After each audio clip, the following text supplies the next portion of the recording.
ونصلی ونسلم علی رسولہ الکریم۔ گزشتہ سبق میں جس حدیث پاک کی وضاحت اور ترجمہ آپ نے سنا، اسی حدیث پاک کی روشنی میں آج یہ بات بتائی جاتی ہے کہ ہمارے ایمان میں نقص اور کمی کیوں واقع ہوتی ہے، یعنی وہ کون کون سی وجوہات ہیں جن کی وجہ سے ہمارا ایمان جو ہے وہ کمزور ہوتا ہے۔ ان وجوہات میں سے سب سے پہلی وجہ ہے کہ بار بار گناہوں کا کرنا۔ انسان جب بار بار گناہوں کی طرف لوٹتا ہے، بار بار گناہ کرتا ہے، تو انسان کا دل سیاہ ہوتا ہے، نیکی کی روشنی جو ہے وہ مٹ جاتی ہے۔ تو بار بار گناہ کرنا یہ انسان کے ایمان کے کمزور ہونے کی سب سے پہلی وجہ ہے۔ اور ایمان کے کمزور ہونے کی دوسری وجہ صحبت اولیاء اللہ اختیار نہ کرنا، نیک لوگوں کے ساتھ نہ اٹھنا بیٹھنا،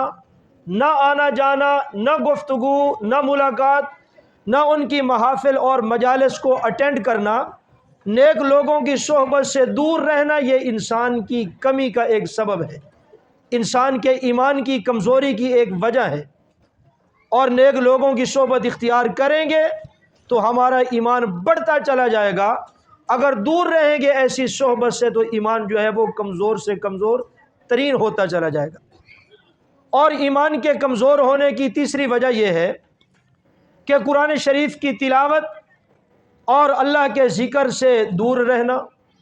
جو آدمی قرآن شریف کی تلاوت سے دور رہتا ہے، تلاوت نہیں کرتا اور رب تعالیٰ کے ذکر سے دور رہتا ہے، اس کا ایمان کمزور ہوتا ہے، ایمان کے اندر کمزوری اور نقص پیدا ہوتا ہے۔ معلوم ہوا کہ قرآن کریم کی تلاوت بکثرت اور ذکر الہی بکثرت کرنے والے کا ایمان جو ہے وہ مضبوط ہوتا ہے، کمزور نہیں ہوتا۔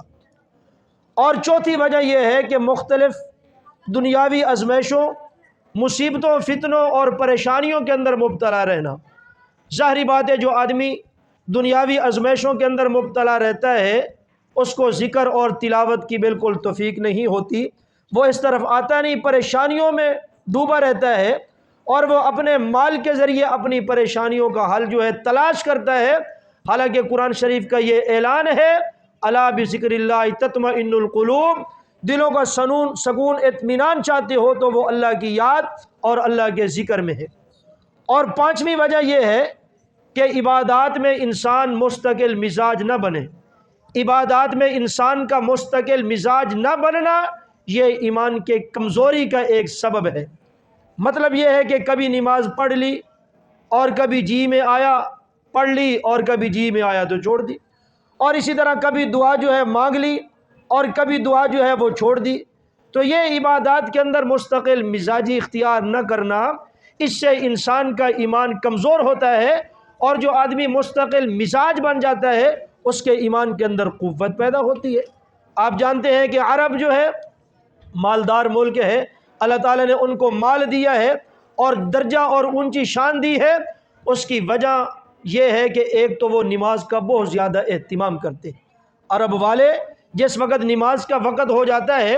تو فریضہ ادا کرنے میں تاخیر نہیں کرتے، خواہ مرد ہوں یا عورتیں، جہاں وقت ہو جائے بس فوراً فریضہ نماز جو ہے وہ ادا کرتی ہیں۔ ایک تو ان کے اندر یہ بات ہے، اور دوسری بات جو ہے ان کے اندر یہ ہے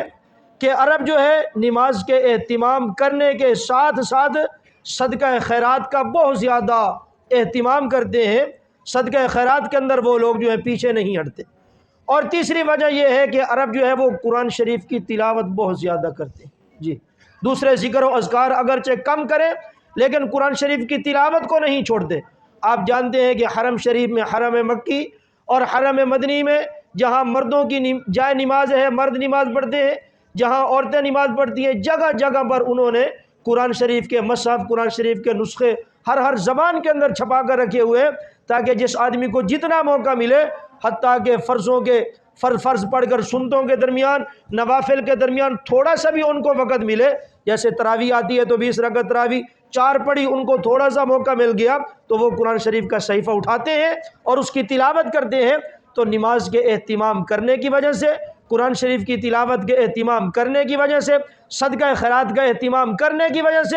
اللہ تعالیٰ نے ان کو بڑا مقام، عزت اور شرافت دی ہے۔ اور ان تینوں چیزوں کا فقدان جو ہے وہ ہمارے اندر پایا جاتا ہے۔ نماز کے اندر بھی کوتاہی ہے، تلاوت کے اندر بھی کوتاہی ہے، اور صدقہ خیرات کے اندر بھی کوتاہی ہے۔ اللہ تعالیٰ ان اعمال کی ہمیں توفیق دے، اور ہمارے ایمان کے اندر جو نقص اور کمی ہے اعمال صالحہ سے، اس ایمان کو اور زیادہ مضبوط سے مضبوط تر بنائے۔